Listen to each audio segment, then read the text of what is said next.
Hello and welcome to a brand new episode of A Coffee with Chris, the social media show that helps you create impact. As always, brought to you in association with our lovely charity partners, 𝗖𝗵𝗁𝗲, who help local people affected by cancer, and Blue Bear Coffee. These guys are the coffee for your business, so they can in turn help children that have sadly experienced human trafficking. Today, I'm sipping on their Kenya blend. It is absolutely delicious, and you can buy yourself a bag or two or three or four or more from their store on Toonland in Norwich or online. Also, this podcast is proudly sponsored by Hill Coaching Company, Limitless Film and Media, Mindset HR, and Wingfield Consultants. That's the formalities done and out of the way. Welcome to today's guest, founder of RC Web Studios, Ryan Curson. RC Web Studios, for those of you that don't know, specialise in building and deploying web solutions for clients using modern frameworks to deliver fast and scalable websites and mobile apps. Ryan, welcome to the show. Let's kick off with the why. Why should a business care about web, about apps, about all of that technical stuff that you do? Well, Chris, thanks for having me. Real pleasure. I think the first thing is credibility for that's the impact, getting it right. I'm sure you know, many other people know, if you Google a business name, the first thing you see is generally their website. And if it's a site that isn't, what you'd hope for or isn't looking great, then odds are you'll close it and go to one of your competitors. So, yeah, that's very important. For the why should you care? I mean, as you know, you'll actually notice you've done already a topic on AI already, and we'll probably talk about this already. But that's like my field is AI at the moment. Like it's constantly being worked on. So it's absolutely shaping the future for everything that's kind of like being brought in is being brought into every other sector. So here we are. Why apps, Ryan? Because I feel like so many businesses are not delving into the world of apps. They're getting their web game up to scratch, not quite RC Web Studios scratch perhaps, but they're doing that. But when it comes to apps, often business owners will look at you and go, app? So why should a business get an app? What's the importance of that? I actually think we might touch on this again, but businesses aren't really throwing money at apps as much as they were because of like progressive web apps that exist now. You've probably already seen it. You can just visit a website and you can just tap on a button and add it to your home screen. It's like almost like a native mobile app, but you miss some features that aren't necessarily important to a basic business website or business app, I suppose. So that's probably a main reason. But apps are still being used for like more in-depth features and stuff. Like, I don't know, you obviously have like Deliveroo and things like that. Like that, you wouldn't be able to do that it has to be native. You get a lot more features like NFC, Bluetooth, camera connections. That's the kind of things that only native apps can do rather than a progressive web app. But you'll hear a lot about progressive web apps, I'm sure. They've been going about for a little while, but recently there's been a bit of a trend. Obviously, AI is taking most of the scene, but yeah. Well, I look forward to learning more about that, Ryan, from you. I'm sure we will do in today's discussion. I wanted to go into the starting stage, Ryan, because so much of your world intimidates people. Well, to be fair, same with social media, but so much of it intimidates people. They hear, web apps or apps in general or websites even, and they just start to crumble. They go, what do I do? Where do I start? Where do I go? So I'd love to learn from you kind of what are your starting steps, your recommendations for businesses that haven't perhaps delved into your world before? I think if someone's not particularly tech savvy, I would probably say to like focus on your strengths and let the developer that you hire, if you do, to kind of handle the tech side of stuff that you might find boring. Kind of like just forget about the tech and like think about what's sort of like costing the business money or what's sort of like currently broken that doesn't work for you. Don't just say, I need a new website. Kind of think about, things that would actually help your business. And then once you've got kind of like that plan, you can then seek out like a developer to do that work for you. yeah, I'm not a business analyst by any means, but you know, I know how to make websites and apps. So if you come to me with a plan, I'm much more likely to implement a good strategy if you kind of know what you want.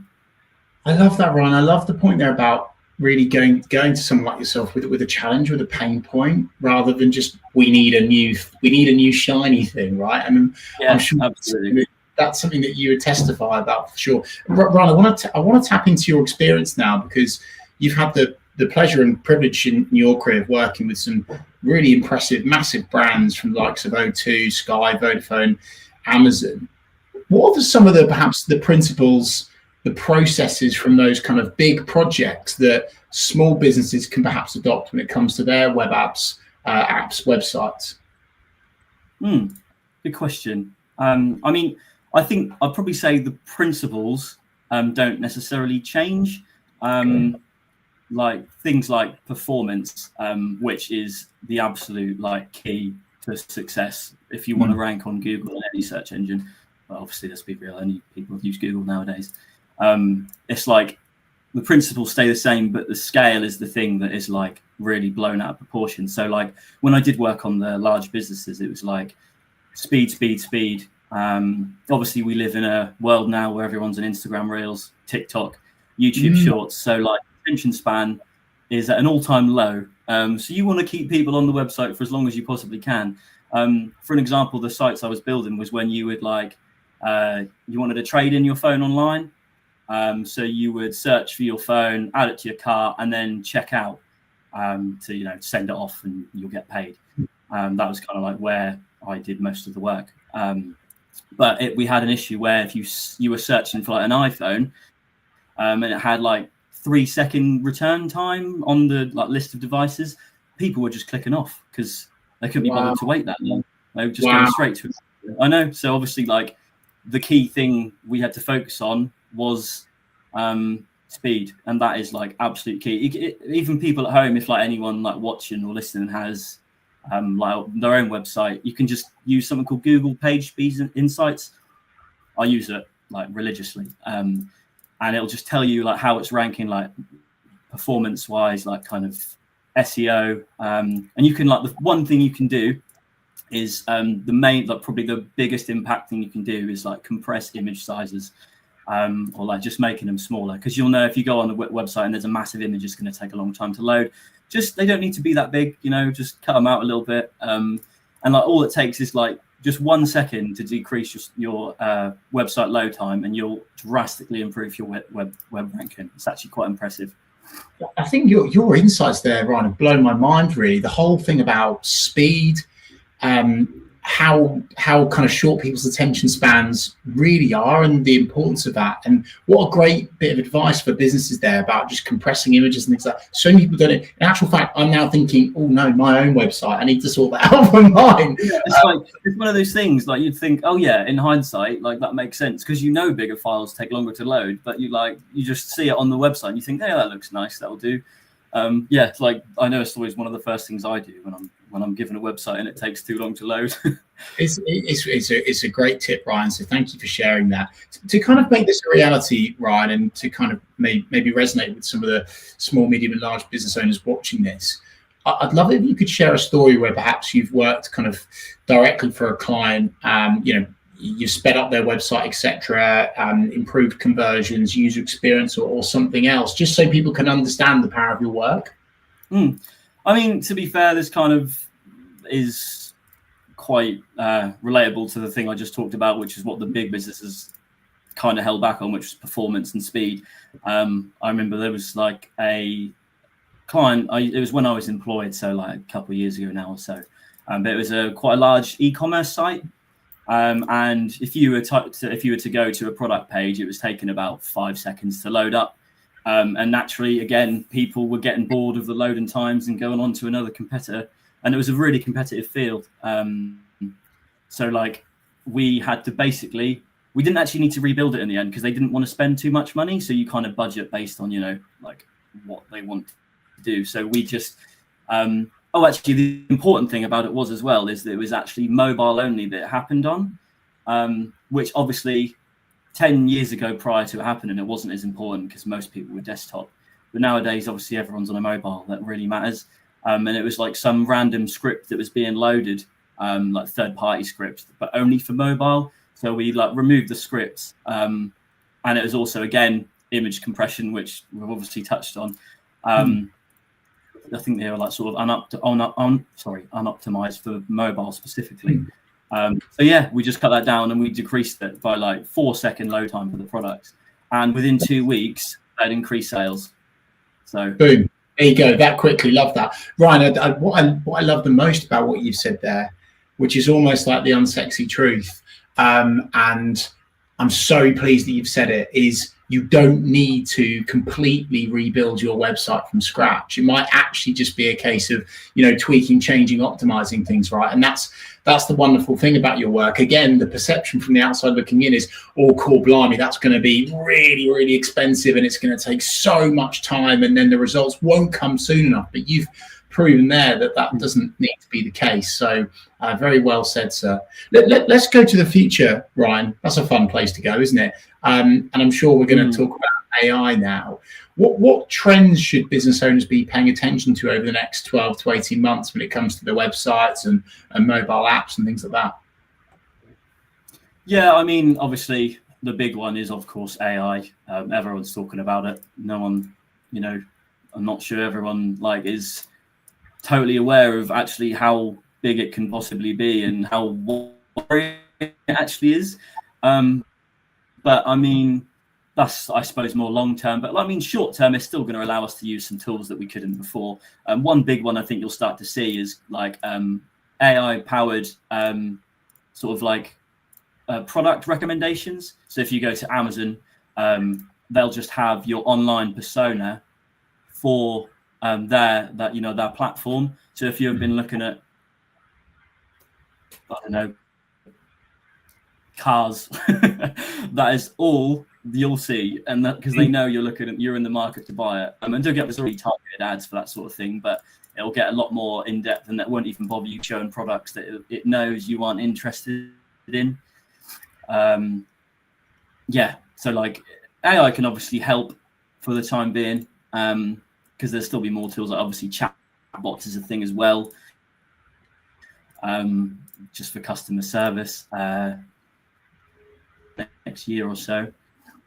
Relating to AI, obviously that's the big one. The other thing I touched on earlier was the progressive web apps as well.